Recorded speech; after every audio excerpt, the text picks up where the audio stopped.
नमस्कार। रामगुलाम राय शिक्षा प्रशिक्षण महाविद्यालय गोरखपुर के यूट्यूब ऑनलाइन चैनल में मैं धर्मेंद्र कुमार आज स्वास्थ्य शिक्षा विषय लेकर के आया हूँ। डीएलएड बैच 2018 के चतुर्थ सेमेस्टर के प्रशिक्षुओं के लिए।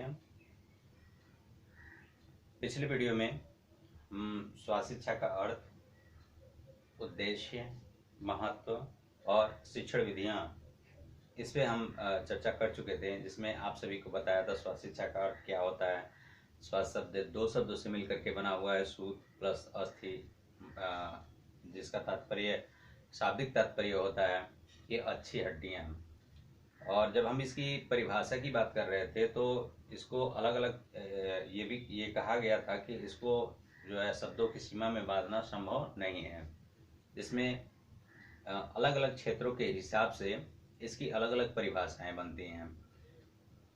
महात्मा गांधी जी के अनुसार जो बताया जाता है कि वो है शरीर को पूर्ण रूप से स्वस्थ रखना और निरोगी रखना ही मोक्ष है। इसके बाद अगर हम बात करें एक चिकित्सक के लिए, चिकित्सक जो कहते हैं वो कहते हैं कि स्वास्थ्य शिक्षा का अर्थ केवल शरीर के अंग प्रणाली का ठीक प्रकार से कार्य करना होता है। लेकिन अगर हम शिक्षक की बात कर लें तो शिक्षक के लिए ये कहा जाता है कि जो बालक का शारीरिक, मानसिक या कह लीजिए कि सामाजिक सभी प्रकार के समग्र व्यक्तित्व का विकास करना ही शारीरिक शिक्षा कहलाता है। इसके बाद हमने इसके उद्देश्य की बात किया था। इसमें आप सभी को बताया था कि शरीर की उचित लंबाई, भार, चौड़ाई, ये सब सारी चीज़ें जो होती हैं और शरीर को दीर्घायु बनाने के लिए इसका स्वास्थ्य शिक्षा की अत्यंत आवश्यकता होती है। इसके बाद मांसपेशियों के एवं ऊतकों के विकास के लिए भी बताए थे। फिर उसके बाद बताए थे शरीर के प्रत्येक अंग जो हैं वो सुडौल रहे हैं, इस प्रकार का ज्ञान उनको होना चाहिए। स्वास्थ्य शिक्षा विषय के अंतर्गत इसको भी समाहित किया जाता है। इसके बाद मैंने आप सभी को बताया था कि स्वास्थ्य शिक्षा का महत्व, जिसमें विद्यालय से संबंधित चीज़ें जैसे विद्यालय का ग्राउंड है, वातावरण है, वृक्ष है, हवादार कमरे हैं, रोशनी युक्त कमरे हैं, साफ सफाई है, पेयजल है, इन सब सारी चीज़ें हैं जो हमारे स्वास्थ्य पर प्रभाव डालती हैं। इसकी जानकारी होना आवश्यक होता है। इन सब दृष्टि से इसका महत्व है।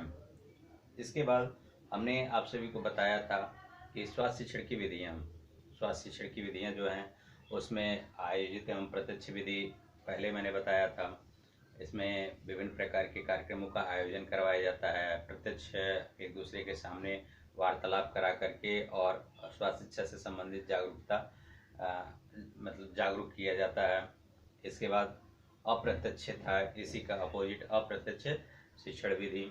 इसके बाद आप सभी को बताया था सहसंबंधित स्वास्थ्य परीक्षण, यानी कि जिससे संबंधित अगर कोई समस्या है उस समस्या से संबंधित परीक्षण करा करके विशेषज्ञ को बुला करके, इसके बाद स्वास्थ्य संबंधी जो पाठ्यक्रम है उसका निर्देशिका तैयार कराया जाता है, उस प्रकार से भी करा सकते हैं। इसके बाद विभिन्न प्रकार के प्रसाधनों का उपयोग करके, इसके बाद शिक्षण सहायक जो सामग्रियाँ होती हैं उसकी व्यवस्था करके, जैसे पुस्तकालय है, संग्रहालय है इत्यादि। इसके बाद जो सामुदायिक जो स्वास्थ्य केंद्र हैं उनमें उनके द्वारा भी उनमें सहभागिता स्थापित करके और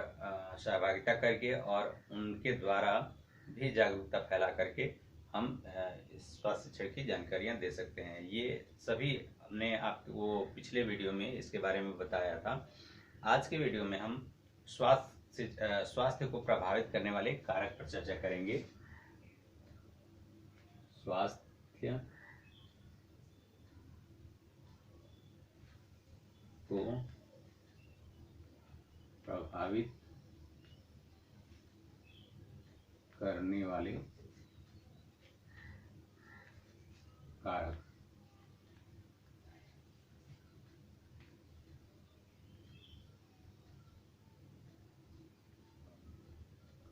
आज हम इस पर चर्चा करेंगे स्वास्थ्य को कौन कौन से कारक हैं जो स्वास्थ्य को प्रभावित करते हैं। तो ऐसी स्थिति में हम जब देखते हैं तो पाते हैं कि इसके बहुत से कारक हैं, जिसमें सबसे पहला जो प्रमुख कारक माना जाता है वो संतुलित आहार।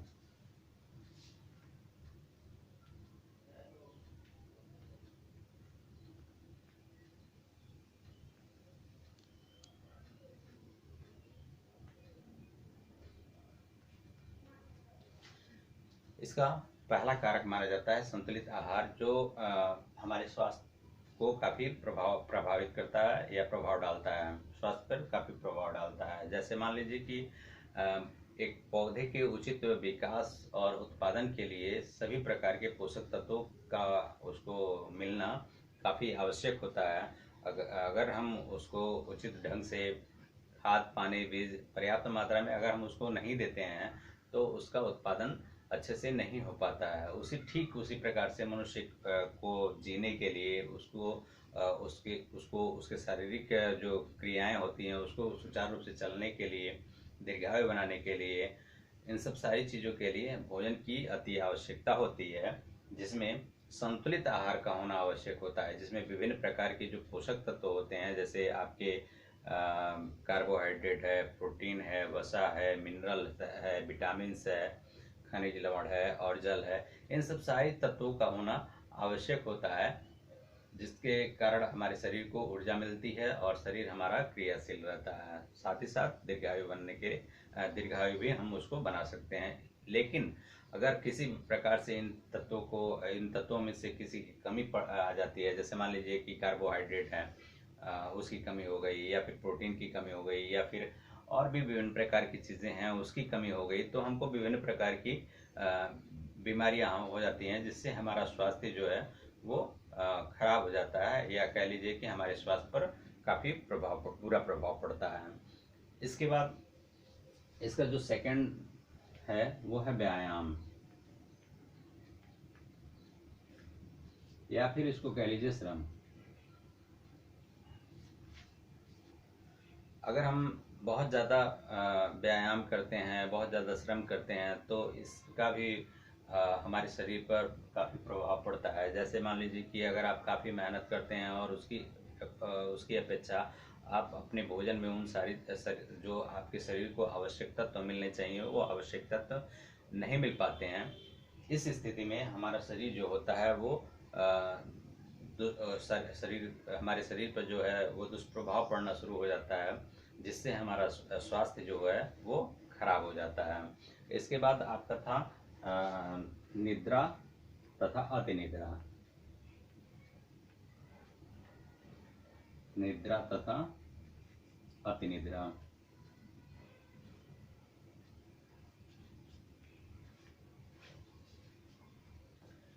निद्रा और अतिनिद्रा दोनों शब्दों से ही स्पष्ट हो जा रहा है। निद्रा का तात्पर्य नींद से होता है, अतिनिद्रा का तात्पर्य बहुत ज़्यादा नींद से हो जाता है। तो निद्रा कहा भी जाता है कि अगर हम स्वस्थ हैं तो हमें 6 से 8 घंटे की जो नींद होनी आवश्यक होती है। तो हम अगर पर्याप्त मात्रा में अगर रोजाना 6 घंटे 24 घंटे में जो 6 से 8 घंटा ये बहुत पर्याप्त है सोने के लिए, आराम करने के लिए। शरीर को आराम भी मिलना चाहिए। जिस प्रकार से मशीन होती है वो 24 घंटे अगर काम करती रहेगी तो कोई न कोई समस्या उसमें उत्पन्न हो जाएगी, लेकिन अगर उसे विराम देंगे तो वो फिर से ऊर्जा उसको मिल जाएगा और एक प्रॉपर तरीके से कार्य करना शुरू कर देगी। उसी प्रकार से हमारे शरीर के लिए भी बहुत ही आवश्यक होती है निद्रा। निद्रा 6 घंटे होनी चाहिए, 6 से 8 घंटे होनी चाहिए, इससे अधिक नहीं होनी चाहिए। अगर उससे अधिक होती है तो अतिनिद्रा कहलाती है। यह एक बीमारी का रूप धारण कर लेती है। कम नींद आना भी बीमारी है और ज़्यादा नींद आना भी एक प्रकार की बीमारी होती है। इसलिए और जब बीमारी की बात करते हैं तो बीमारी हमारे स्वास्थ्य को काफ़ी प्रभावित करती है, जिसके परिणाम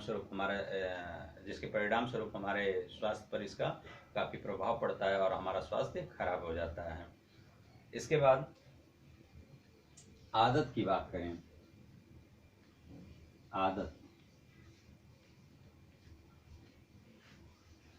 आदतें अच्छी भी होती हैं, बुरी भी होती हैं। अच्छी आदत है तो हमारे शरीर पे, हमारे स्वास्थ्य पे अच्छा प्रभाव पड़ेगा, लेकिन अगर हमारे अंदर गलत आदतें हैं, गलत चीज़ें हैं, तो उसका प्रभाव भी हमारे शरीर पर गलत ही पड़ेगा। इसके बाद मानसिक स्वास्थ्य की बात कर लें। मानसिक स्वास्थ्य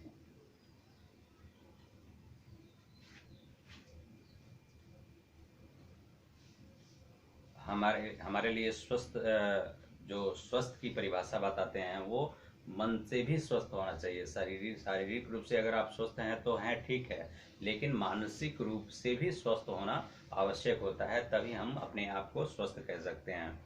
ऐसी स्थिति में बात करते हैं मानसिक स्वास्थ्य की। अगर हमारा मन मस्तिष्क जो है वो स्वस्थ है तो हम अपने आप को स्वस्थ रख सकते हैं। लेकिन अगर जरा सा भी, जैसे इस समय क्या है कि सभी जितने भी व्यक्ति हैं कहीं न कहीं जो मानसिक रूप से अवसादग्रस्त हैं, मानसिक रूप से पीड़ित हैं, तो ऐसी स्थिति में जब तक हमारा स्वास्थ्य शारीरिक रूप से अगर हम ठीक हैं तो ठीक, मानसिक रूप से भी हमें स्वस्थ होना आवश्यक हो जाता है, जिससे बहुत सारी समस्याएं आ जाती हैं। चिड़चिड़ापन है, अनिद्रा है, और भी तमाम तरह की बीमारियां आ जाती हैं। तो ऐसे रूप में देखा जाए तो ये मानसिक स्वास्थ्य भी हमारे स्वास्थ्य पे काफ़ी प्रभाव डालता है। इसके बाद चिकित्सा प्रबंध।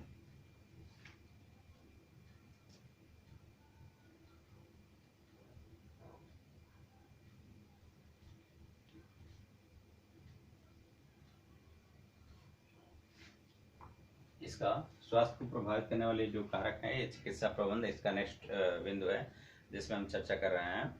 तो चिकित्सा प्रबंध की बात जब हम करते हैं तो देखते हैं कि बहुत से ऐसे गांव में क्या है कि झोला छाप डॉक्टर रहते हैं, तो झोला छाप डॉक्टर सही तरीके से हमारी चिकित्सा नहीं कर पाते हैं, जिसका परिणाम ये होता है कि गलत तरीके से ट्रीटमेंट कर देते हैं, और उसका खामियाजा हमारे शरीर को या फिर हमको हमारे भुगतना पड़ता है, जिसके कारण हमारा स्वास्थ्य खराब हो जाता है। इसके बाद आपको जो अगला बिंदु है वो है प्रातःकालीन पूजा की बात कर लें। प्रातःकालीन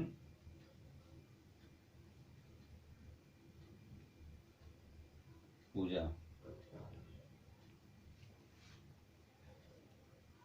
इसमें जब हम प्रातःकालीन पूजा की बात करते हैं तो स्पष्ट हो जाता है, कहते भी हैं, एक कहावत भी है, सुबह शाम की हवा और लाख रुपए की दवा। अगर हम सुबह सवेरे उठ करके सारी नित्य क्रियाएं करते हैं और सभी प्रकार से अपने पूजा पाठ में भी अगर हम विश्वास करते हैं तो करना भी चाहिए सभी को, क्योंकि हमारा देश जो है वो धार्मिकता से परिपूर्ण है और विभिन्न प्रकार के धर्म और संप्रदाय के लोग हमारे देश में निवास भी करते हैं।